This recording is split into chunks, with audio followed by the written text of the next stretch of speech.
हो रही है।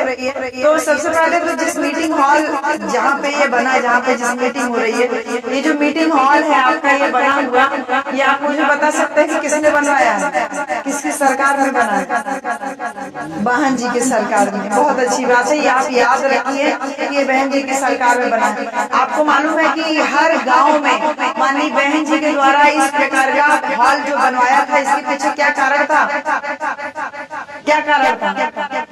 पता है क्या कारण था? हम आपको बताते हैं। जब माननीय बहन जी उप मुख्यमंत्री नहीं भी थी, माननीय बहन जी संघर्ष कर रही थी, बहुजन समाज पार्टी नहीं बनी थी बहन जी, साहब कांशीराम सरकारी नौकरी से इस्तीफा दिए, बाबा साहब डॉक्टर अम्बेडकर को पढ़े, और पढ़ने के बाद इतना बुद्धि में विकास हुआ, इतना ज्यादा जागरूकता हुई कि पता चला कि शिक्षा का उद्देश्य केवल नौकरी करना नहीं होता, शिक्षा का उद्देश्य समाज को जागरूक करना होता है। साहब कांशीराम अपनी नौकरी छोड़ के गाँव गाँव घूम करके, पैदल पैदल, साइकिल साइकिल घूम करके समाज को जागरूक किए और नारा दिए, जिसकी जितनी संख्या भारी उसकी उतनी हिस्सेदारी।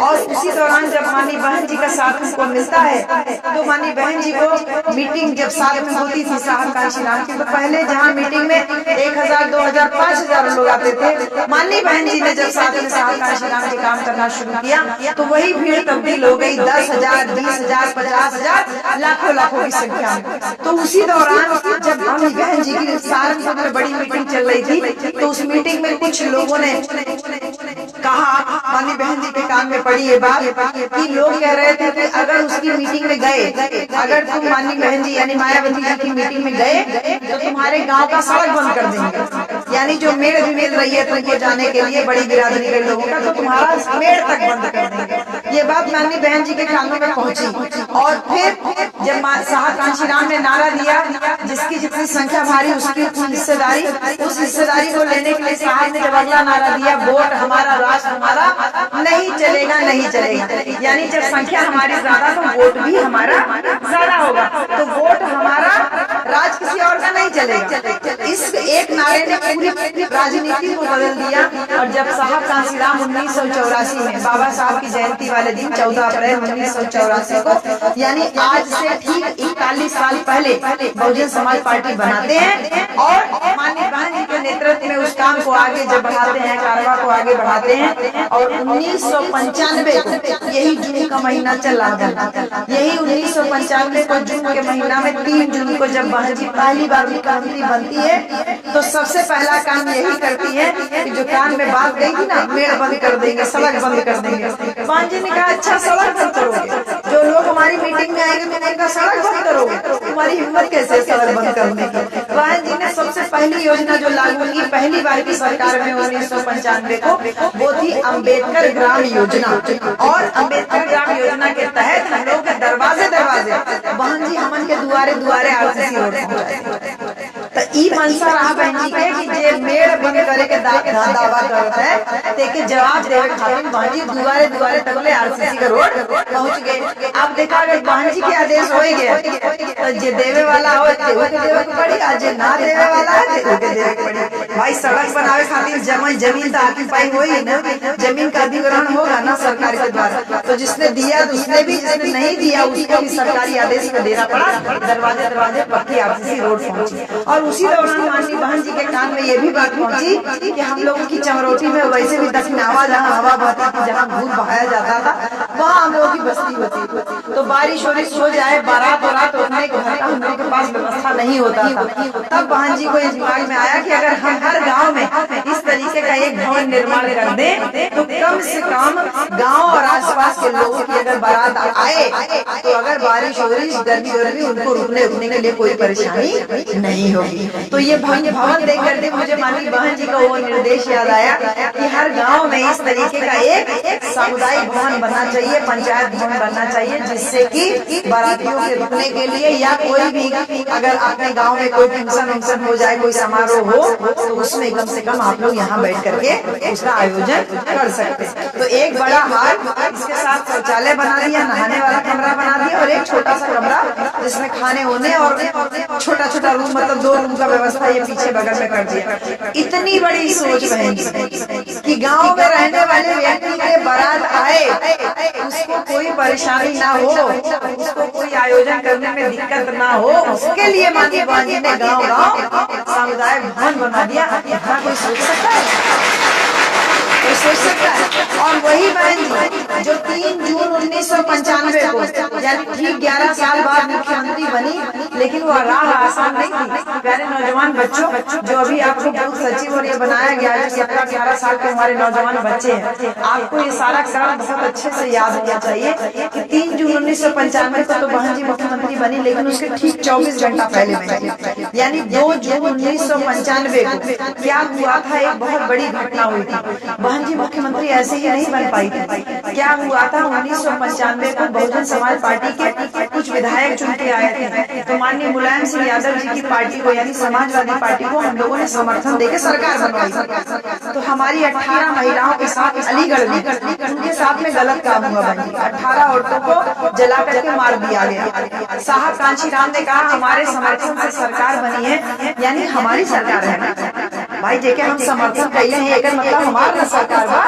आज हमारे सरकार में हमारे ही औरतों के ऊपर जौने के अत्याचार हुई, तो हमन अगर अपन औरतों के रक्षा न कर पाए तो केकर रक्षा कर पाए? तो साहब कांशीराम माननीय मुलायम सिंह यादव जी को कहते हैं कि अलीगढ़ में जो हमारी औरतों के ऊपर अत्याचार हुआ, उन अपराधियों को तुम जेल में डालो, और अगर ऐसा नहीं करोगे तो हम समर्थन वापस खींच लेंगे, सरकार गिरा देंगे। मुलायम सिंह यादव जी कहते हैं हम समर्थन आप वापस ले लीजिए, लेकिन हम अपराधियों को गिरफ्तार नहीं करेंगे। बतिया कान में घोल के डाल जो संविधान बचाओ के झूठा नारा ले के घूमत है ना, ये पहले क्या करेंगे, आपके गांव की आपकी औरतों का इज्जत उतारे, उसके बाद उनको मारे, और उसके बाद अपराधियों को जेल में भी ले जाए। यानी इनकी मंशा शुरू से ही गुंडागर्दी और अपराधी रही है, और यही वजह है कि जब इन्होंने मना कर दिया तो साहब ने समर्थन वापस खींच लिया। और बहन जी को लीडर मानते हुए सबने कहा कि हमन समर्थन देकर दूसर का सरकार बनावल जाए, चला हमन अपन सरकार बनावल जाए, अपना जौने की समर्थन लिया जाए दूसर पार्टी से। और वही खातिर बहन जी 2 जून का दिन था 1995 को बहन जी लखनऊ में मीटिंग कर रही थी 67 विधायकों के साथ। तभी समाजवादी पार्टी के गुंडे लोग आते और हमारी बहन जी को जान से मारने के उनके ऊपर हमला करते।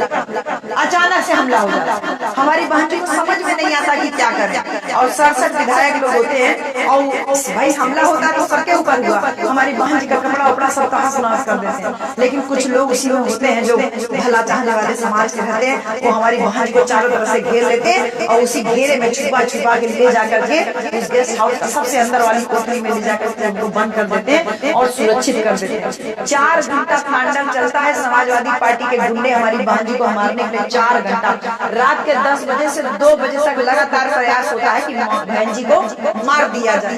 टेलीफोन का तार तक काट दिया जाता है, उस समय मोबाइल जमाना इतना नहीं था, टेलीफोन का तार तक काट दिया जाता है कि कहीं बहन जी पुलिस न बुला ले।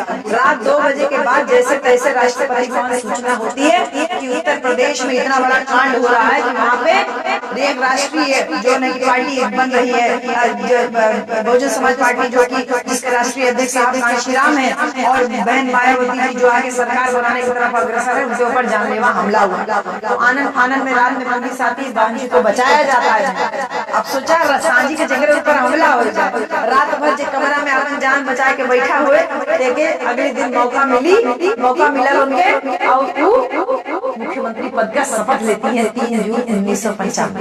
अगले दिन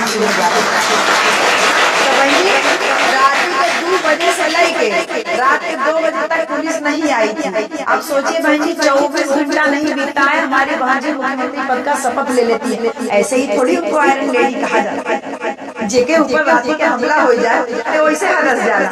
लेकिन हमारी बहन जी मजबूत इरादे वाली थी, अगले दिन दावत ठोकती है तो मैं मुख्यमंत्री बनूंगी और मेरे साथ इतने लोगों का समर्थन है। बहन जी मुख्यमंत्री बनती है, और उसके बाद यही अमृत योजना, ये सामुदायिक भवन, और साथ ही साथ 5000 उर्दू शिक्षकों का भर्ती, 1,08,000 सफाई कर्मचारियों का भर्ती। बहन जी ताबड़तोड़ काम शुरू करती। बिंदु बेटा, ये तुमको भी जानने के लिए बहुत जरूरी है। आज तुम बीटीसी की हो, सीटेट क्वालिफाई हो, और आगे पढ़ाई कर रही, कॉम्पिटिशन की तैयारी कर रही, लेकिन तुमको नौकरी नहीं मिल रही। लेकिन बहन जी की पहली ही बार की सरकार 1,08,000 सफाई कर्मचारी, यानी हमारे भैया जैसे लोग उसमें सफाई कर्मचारी हो गए। बहन जी ने कहा 8 लाख गाँव है तो हर गांव में एक नौकरी पहुंचे, तो हर गांव में एक नौकरी के हिसाब से 1,08,000 सफाई कर्मचारी निकाली, 5,000 उर्दू भर्ती निकाली, और इसके साथ साथ 1.5 लाख पुलिस का भर्ती। इतना भर्ती ताबड़तोड़ 3 महीना के अंदर सरकार बनते।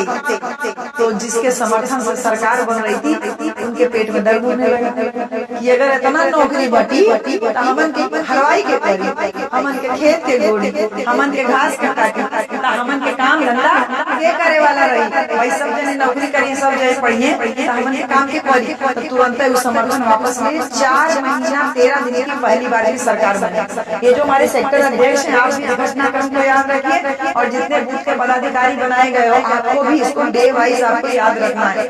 ये बात कभी भी नेक्स्ट टाइम आपके गाँव में आएंगे तो आप ये कहीं नोट करके रखिए।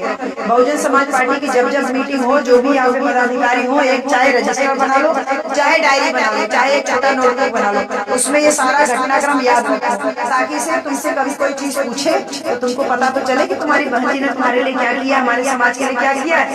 ताबड़तोड़ भर्तियां करती है सरकार, वापस खींच ले जाती। 4 महीना 13 दिन की सरकार में बहन जी 2 लाख से ज्यादा रोजगार बांटती है, और अम्बेडकर ग्राम योजना लागू हो जाती है। तो आरसीसी रोड ही नहीं बल्कि सबको पक्का मकान का व्यवस्था हो जाती है। सरकार गिर जाती है, दोबारा सरकार बनती है 1997 को। दूसरी बार की सरकार भी समर्थन से बनती है और वो 6 महीना चलती है, वो भी सरकार गिरा दिया जाता है। तीसरी बार सरकार बनती है 2002 में, ये सरकार चलती है 15 महीना। ये 3 घटनाक्रम आपको बहुत अच्छे से याद होना चाहिए। 15 महीने सरकार चलती है, ये भी गिरा दिया जाता है, और उसके बाद चौथी बार सरकार बनती है 2007 में, जो कि 5 साल पूरे चलते हैं। तो बहन जी की जो दूसरी बार और तीसरी बार की सरकार होती है बहन जी, भले 6 महीना के लिए और 15 महीना के लिए चले, लेकिन बहन जी उसका भी ताबड़तोड़ काम शुरू कर देती है। कैसे शुरू करती है? 2.5 लाख सरकारी टीचर लोगों का भर्ती करती है, नया नया जिला बनाती है, 32-33 नया जिला बनाती है महापुरुष लोगों के नाम पे। ये आजमगढ़ से अलग होकर मऊ जिला बना ना बहन जी, आजमगढ़ से ही अलग होकर बना, पहले ये आजमगढ़ जिला, आजमगढ़ से सटर जिला बनल बा, अम्बेडकर नगर और संत कबीर नगर बाबा साहब के नाम पे बना, संत कबीर नगर कबीर के दास के नाम पे बना, और उसके बाद बगल में बनाए बतिया ले बहुत दिन के बिछड़ल बात नहीं वो बतिया लेने दी, इसीलिए हम चुप हो गए। बहन जी बगल में संत रविदास नगर भदोही जिला बना, उसके बाद आगे शाहू जी महाराज नगर, रमाबाई अम्बेडकर नगर, भीम नगर, पंचशील नगर, गौतम बुद्ध नगर, शहीद उधम सिंह नगर, रमाबाई अम्बेडकर नगर, ज्योतिबा फुले नगर, ऐसे तमाम जिले माननीय बहन जी ने बनाए महापुरुष लोगों के नाम पे। और इन जिले में बच्चों के पढ़ने के लिए एक मेडिकल कॉलेज यानी MBBS का कॉलेज, इंजीनियरिंग कॉलेज यानी इंजीनियरिंग करने के लिए, ITI, polytechnic, BEd, BTC, nursing, इसके साथ साथ इंटर, प्राइमरी और BA, MA के बहुत सारे कॉलेज खुलवाए, और सब महापुरुष लोगों के नाम, जिससे कि लड़का हम के बड़ा हुए। पूछी ना साहू जी महाराज के रहने जिनके नाम पे पॉलिटेक्निक बनल बा, साहू जी महाराज के रहने जिनके नाम पे जिला बनल बा, रमाबाई अम्बेडकर के रहने जिनके नाम पे जिला बनल बा। बहन जी का देखा कितना बढ़िया बनसा रही, जैसे महापुरुष लोगों के नाम स्थापित हो जाए और हम के लड़का खातिर पढ़े खातिर नया नया विद्यालय कॉलेज बन जाए। लेकिन केवल कॉलेज नहीं बनाया था बहन जी, इन तमाम कॉलेज में पढ़ने के लिए हमारे आपके बच्चे को 0 फीस पे एडमिशन, 0 फीस, यानी MBBS करा 1 को फीस न लगे, इंजीनियरिंग करा 1 को रुपया फीस न लगे। आज सरकार राशन के बड़ी बड़ी विज्ञापन लगाओ थी ना, 80 करोड़ जनता के को फ्री में राशन बांटा 5 किलो। बहन जी 5 किलो राशन हमन के घर जितना परिवार बा 2 दिन न चली। अब बहुत जगह इतना मोट अनाज आवत बा कि ओके गोरू वैसे चला दिया जाता, खाए वाला ना जोने की लागत है, खाए वाला जैसा कुछ करना है कि ठीक से खा पी सके आदमी।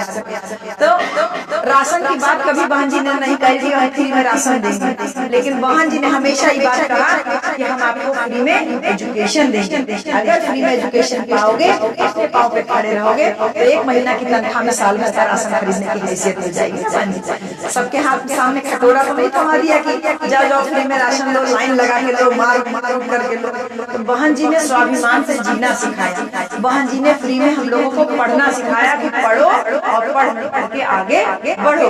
इसके साथ साथ बहन जी ने जितने लोगों के पास जमीन नहीं थी, 7.5 लाख भूमि हेक्टेयर जो है 7.5 लाख हेक्टेयर भूमि को लोगों को बांटा, यानी 1 बीघा से 3 बीघा तक का जमीन माननीय बहन जी ने अपनी सरकार में लोगों को बांटा जिनके पास जमीन नहीं कि हरवाही करना छोड़ो, आप जमीन का मालिक बन करके खुद अपना खेत जोतना शुरू करो। तो साहब के समय में नारा था, जो जमीन सरकारी है वो जमीन हमारी है। तो सरकारी जमीन सरकारी जमीन को माननीय बहन जी के शासनकाल में जनता को सौंपा गया, जिससे जनता जमीन की मालिक बन सके। तो बहन जी आप देखिए, मालिक बनाया बहन जी ने, बच्चों को पढ़ने का व्यवस्था कराया बहन जी ने, और केवल पढ़ने का ही व्यवस्था नहीं कराया, बच्चों आपको कॉपी किताब पेंसिल खरीदने के लिए आप लोगों के पास वजीफा अलग से बहन जी ने दिया। 1.5 लाख रुपया सालाना वजीफा मिलता था बहन जी की सरकार की। और फिर बहन जी का नजर आप लोगों के ऊपर गया कि औरतें लोगों ने कहा कि अरे हम लोग तो खाना ही बना पाते हैं बहन जी, हम लोग पढ़े लिखे नहीं है, हम लोग खाने की व्यवस्था